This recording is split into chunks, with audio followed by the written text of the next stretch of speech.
Waduh, serem ya saudara ya. Tipu-tipu semua ternyata ya saudara ya. Sekarang kita ngerti ya. Malah Hopeng sama si Benyamin Netanyahu saudara ya. Ini malah bilangnya Elon Musk takut nemui Hamas. Ini tolak mentah-mentah undangan ke Gaza seusai dukung Israel. Udah cukup lah kamu, saya dibohongin sama propagandanya kamu. Sialan semua katanya. Sialan semua katanya ya. Aduh ya. Paul. Seri kan? Mereka kan cari remis selalu Pak Paul gitu. Iya. Nah, di satu sisi kalau saya melihat mereka mau menggunakan Elon Musk ini sebagai alat propaganda, ini Hamas ini kan, sama orang-orang RT06 ini kan sebagai alat propaganda untuk menunjukkan betapa buruknya Israel gitu ya. Tapi Elon Musk juga kan tidak mau jadikan alat propaganda. Dan yang kedua yang harus hati-hati bagi siapapun pengusaha konglomerat kelas dunia seperti Elon Musk, begitu dia datang nanti diculik Pak, dijadikan sandera, waduh repot Pak Paul. Wah repot itu. Memang tujuannya gitu mau disandra. Saya juga sudah Jadi ngerti. nanti saya bisa membacanya begini, kemungkinan ya Pak Paul ya, itu mau dijadikan sandera supaya tentara Israel mundur semua.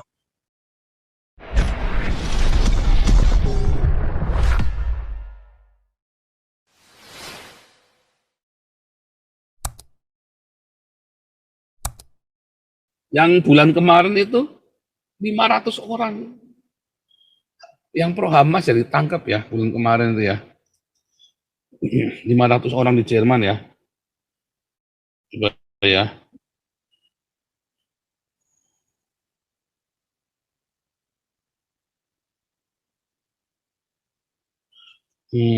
Ya apa namanya di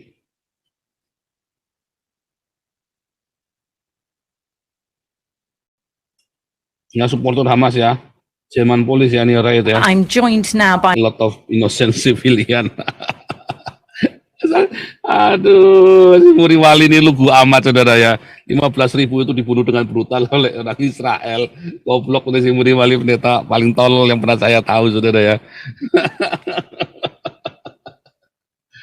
Aduh, kacau ini ya saudara ya. Nah, ini Twitter masih dipakai sama pemerintah Indonesia nggak nih ya Twitter ya? Katanya mau diblok ini gara-gara Elon Musk sekarang tidak antisemitik, tidak pro Hamas lagi, tapi pro Israel ya. Malah bilang ini harus dihapus, ini Hamas ini harus. MUI ngamuk saudara ya. Bentar, saya tadi baca beritanya ya. MUI marah Elon Musk dukung Israel. MUI ngamuk saudara ya. Oh ini masih apa nih? Oh si Pavel yang cerita malah. Bukan ya, ada ya MUI ngamuk saudara ya. Elon Musk visit Israel ya. Wah langsung ini ya, langsung pro ya. Dulu simpati ke Palestina ya. Sekarang dukung Israel, hancurkan Hamas. Pemilik Tesla dan Twitter, Elon Musk mengunjungi kibbutz bersama Perdana Menteri Israel Benyamin Netanyahu pada Senin, 27 November 2023. Kibbutz merupakan daerah Israel yang pertama kali diserang oleh Hamas pada 7 Oktober lalu. Tur di Kfar Aza menunjukkan kepada Musk kengerian serangan Hamas. Menurut kantor Perdana Menteri, Musk mendengarkan pengarahan dari pemimpin Dewan Lokal dan perwakilan unit juru bicara IDF tentang pembantaian di kibbutz. Dia dibawa ke rumah kepala keamanan komunitas Ophir Lipstein, yang terbunuh dalam baku tembak dengan teroris. Dengan ya. 32 warga Palestina tewas diserang Israel 3 jam pasca gencatan senjata berakhir. Berita di Indonesia begini ya, padahal tadi kita dengar di awal apa saudara? Hamas ngirim roket dulu saudara. Ya. Gencatan senjata belum berakhir, tapi Hamas ngirim roket dulu. Begitu dilawan balik ngomongnya gini kan, bajingan ini kan. Ya, padahal sudah pindah. Ayo pindah lagi. Minta penduduk Yunis pindah lagi ke Rafah loh. Suruh pindah lagi sudah, ditambah ke selatan lagi. Mau dibasmi ini kan Yunis ini ya. Aduh, 3 jam sudah kelihatan. Sini fitnah saudara ya. Ini jenazah. Kacau ini saudara ya. Tadi di awal sudah kasih tahu ya, Hamas tidak mau mengembalikan sisa sanderanya. Tapi di sini dibalik ya, ngomongin Israel yang nggak mau. Anda percaya sama berita Indonesia? Saya mah nggak percaya, saudara ya. Semua penipu semua ini media-media Indonesia, saudara ya. Saya sendiri pernah jadi korban kan dari media Indonesia kan. Penipu semua nih media bolak-balik ya, saudara ya. Aduh,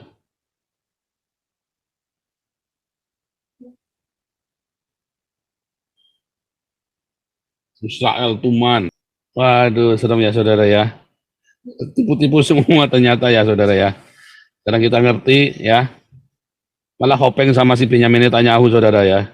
Ini malah bilangnya Elon Musk takut nemui Hamas. Ini tolak mentah-mentah undangan ke Gaza seusai dukung Israel. Udah cukup lah kamu, saya dibohongin sama propagandanya kamu. Sialan semua katanya.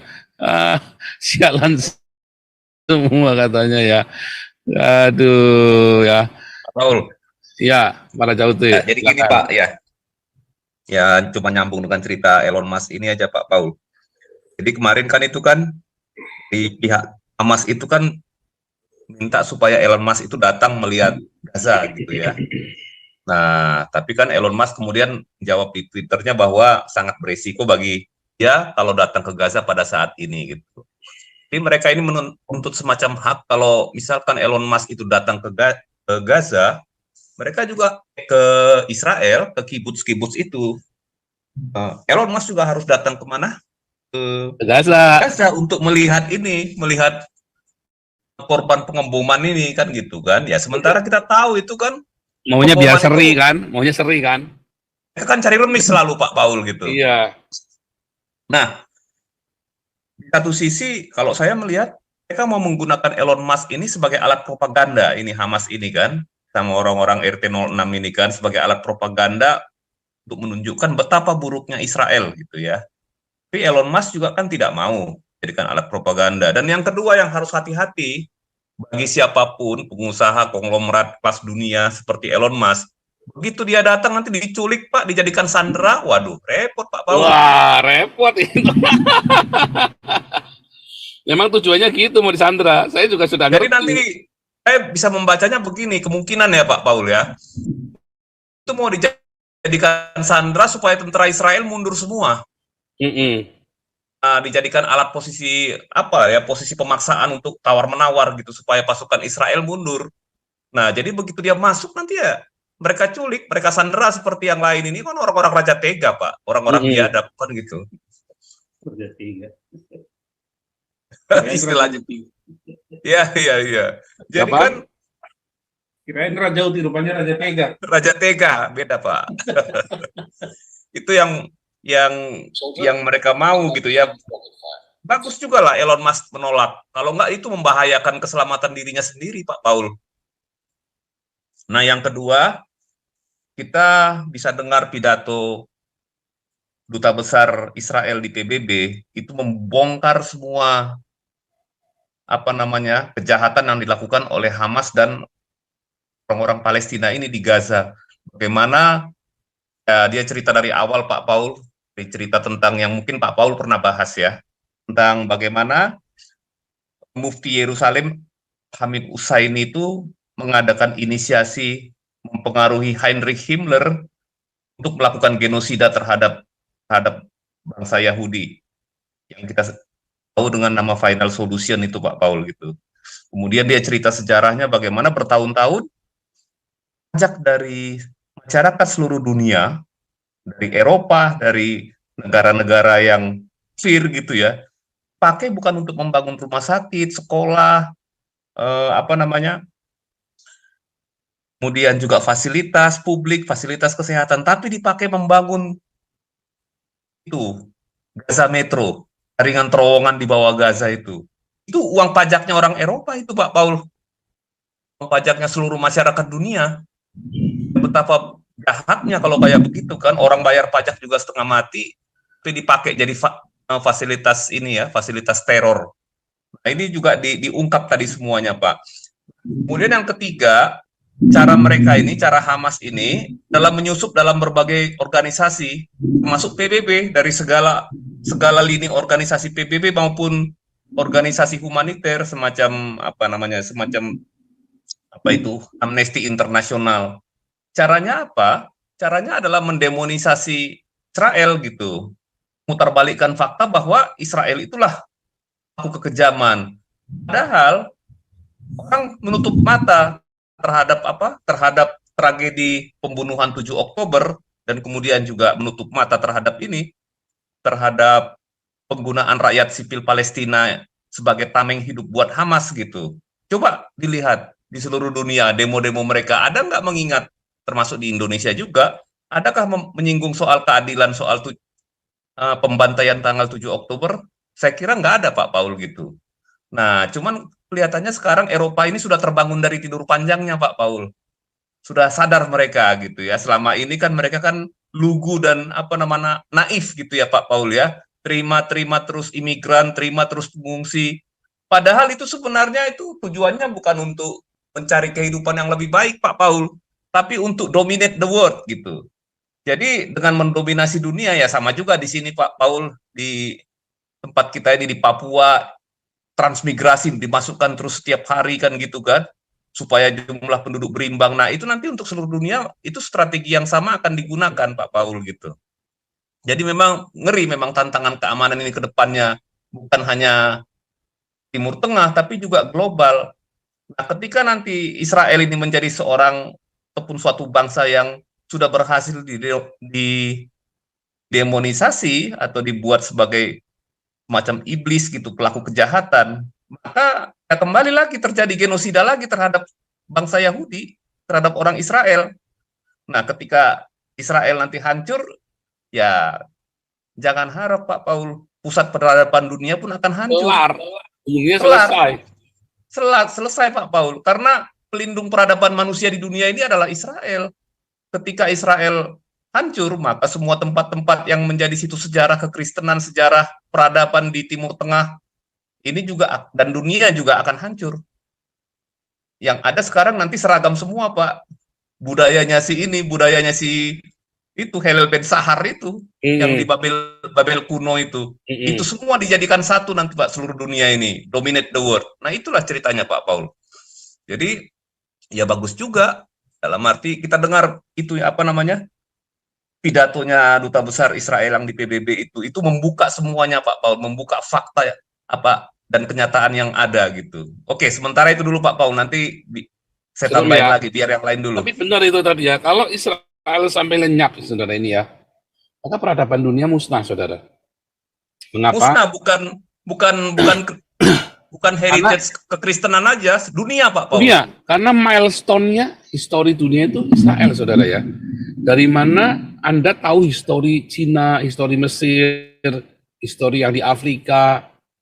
Awalnya dari teolog-teolog liberal ini, saudara ya. Dia tidak percaya Alkitab ini kisah nyata. Ya, dia ini kan dongeng karangan saja, karena antisemitisme ini kan. Lalu kemudian si teolog-teolog liberal ini, dia benar-benar pergi ke Mesopotamia, ya. Udah saya bikin filmnya ya, Spirit of Babel, ya.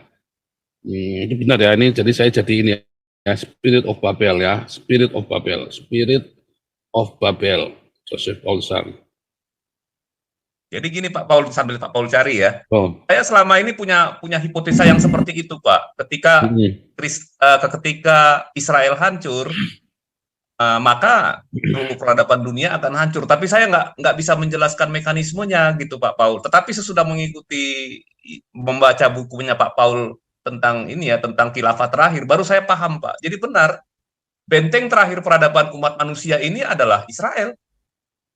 Ya, jelas itu, karena milestone-nya Pak, itu batu penjuru dari ininya, batu penjuru dari sejarah dunia. Sehingga ditemukan peradaban-peradaban berikutnya. Itu kalau tidak ada orang Jerman, orang-orang liberal Jerman yang ngobrak-ngabrik Mesopotamia itu, maka itu orang-orang Irak, orang Syria nggak punya sejarah Pak. Kasihan Pak, ya kan dimusnahkan kan, dicoba di pertama sih, yang pertama musnahin siapa? Yang pertama, orang-orang Wahabi, ya kan?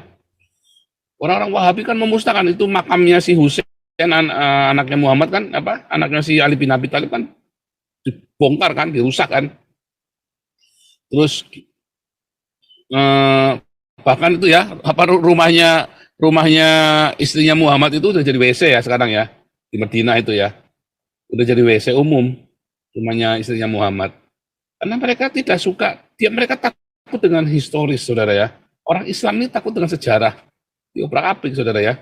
Tapi dari sinilah maka bisa menjelaskan apa itu yang di Maya, apa itu yang di Cina, apa itu piramid. Mereka bisa menjelaskan, saudara ya. Semua situs-situs yang di Ethiopia, karena semua berasal dari sini. Tahun berapa? Oh, patokannya dari mana? Dari Ethiopia dan sama Salomo. Peradaban dunia dari sini dimulainya, saudara ya. Dari sini kemudian dikembangkan kemana-mana. Ada di ini ya, Islam. Anda cari Islam Spirit of Babel, Joseph Paulusan. Nanti ketemu ini, saudara ya. Atau Anda bisa baca buku saya, ya, Khilafah Terakhir ya, di Shopee. Anda bisa beli di Shopee ya, Shopee ya, Khilafah Terakhir. Nah, Anda bisa beli di sini, saudara ya. Nah, ini ya, Anda bisa beli di Shopee ini.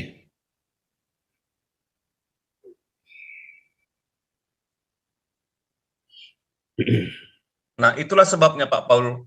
Kemarin kan saya bilang ke Pak Paul, kita berbeda pendapat soal solusi solusi dua negara.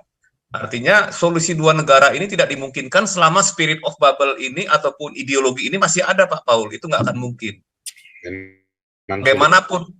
Bagaimanapun niat untuk memusnahkan Yahudi atau Israel itu akan tetap timbul selama ideologinya belum hilang.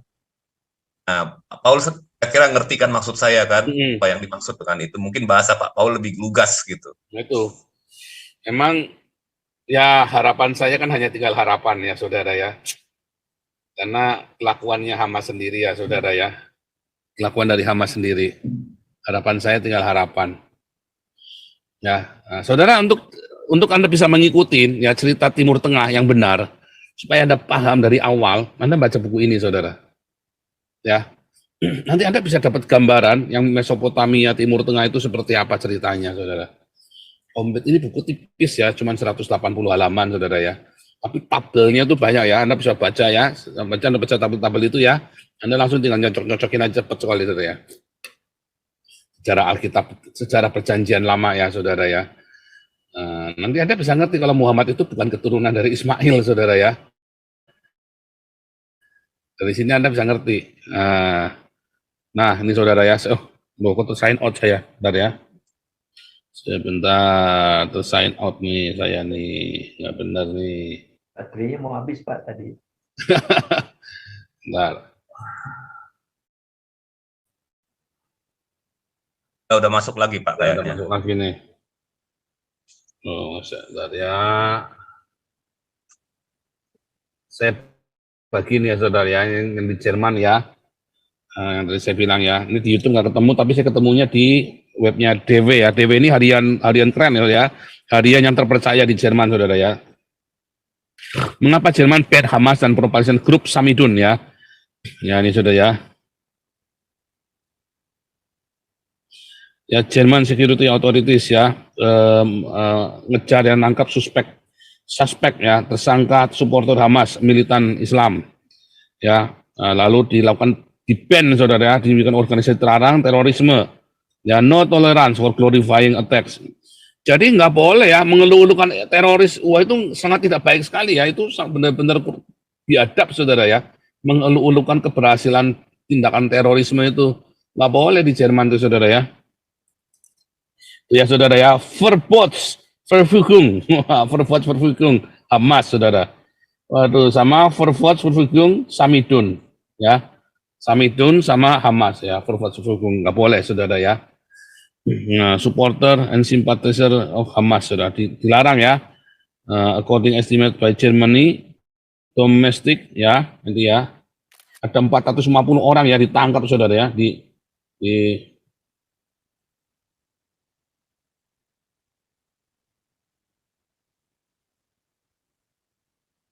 tapi ada yang sudah jadi warga Jerman tuh.